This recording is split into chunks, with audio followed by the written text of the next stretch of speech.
While we have discussed the topic of Jocasta Nu and Commander Fox a lot in this channel, I want to talk about the one thing that a lot of people missed during those arcs in the Darth Vader comic series. You see, we've talked about Jocasta Nu and her list of Force-sensitive children and how she tried to escape from Darth Vader during that troublesome time, and how Commander Fox ultimately paid the price for the clone troopers shooting at Darth Vader, thinking that he is another Jedi, same as Jocasta Nu. But what ended up happening is Darth Vader finally getting his own and capturing Jocasta Nu. Darth Vader instructed him to lower the vehicle. The clones had surrounded Jocasta Nu, and as a last resort, Jocasta knew that she could not be taken alive. She was one with the Force, and the Force was with her as she jumped down and practically wanted to die. But at that moment, she stopped mid-air. It was Darth Vader. He used the Force to grab her, and now she was pulling her up inside the shuttle so that she could be taken prisoner. Once inside, everything started being clear. They had searched Jocasta Nu and found this memory crystal. Vader inserted this memory crystal inside his database, and it showed a list. It was a list of names, locations, and birthdays, recent birthdays. These are children, targets of the Jedi Order, Force-sensitive children. Vader realized that she wanted to recruit them, but Jocasta Nu actually felt sad for Anakin Skywalker, this lost, poor, deluded boy. Palpatine was using him as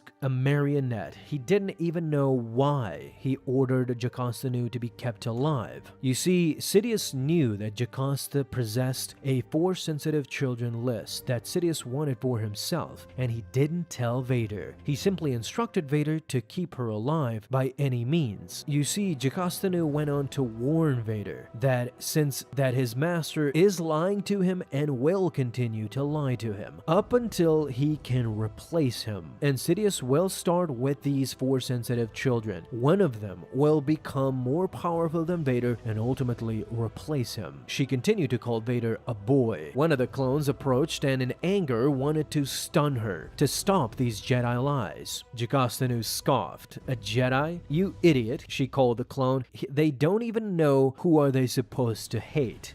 They are taking orders from a Jedi.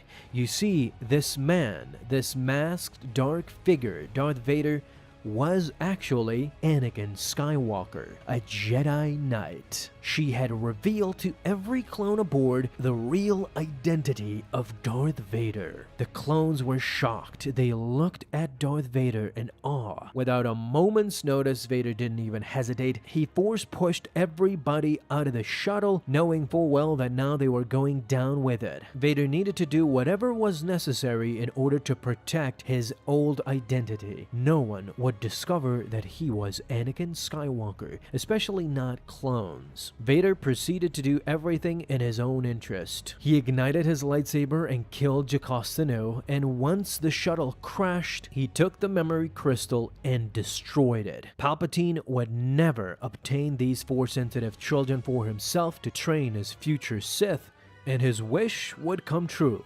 Vader would never be replaced as Sidious's apprentice. One day he aspired for this empire to all be his own. He would defeat Sidious and become Emperor of the Galaxy, hopefully in the future. To expand on this topic a little bit more, and that's why I made this video, is because there is another comic issue where we see Darth Vader actually get Ithkoth's baby and deliver it to the Empire and essentially to Palpatine.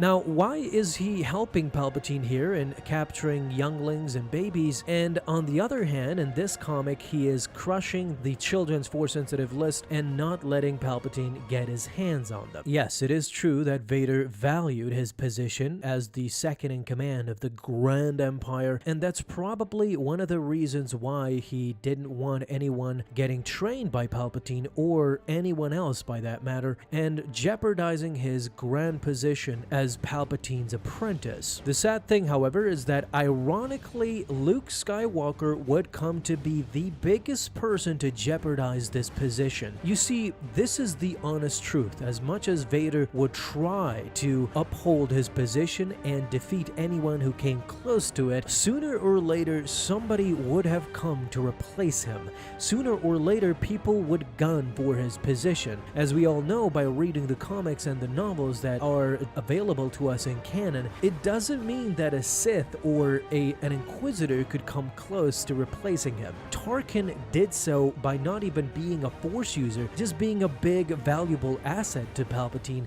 and so did Thrawn. Thrawn and Tarkin, two non-Force sensitive people, did manage to jeopardize Vader's position somewhat, but not by a lot. Luke Skywalker, his son, was the biggest danger that Vader faced as it pertains to his position by Palpatine's side. But tell me, what do you guys think about all of this? Talk to me down below, and thank you guys so much for watching this video. If you enjoyed, leave a thumbs up down below, subscribe for dailies. Now you can have an awesome day, Star Wars fans. I'll see you in the next video, and may the Force be with you until then.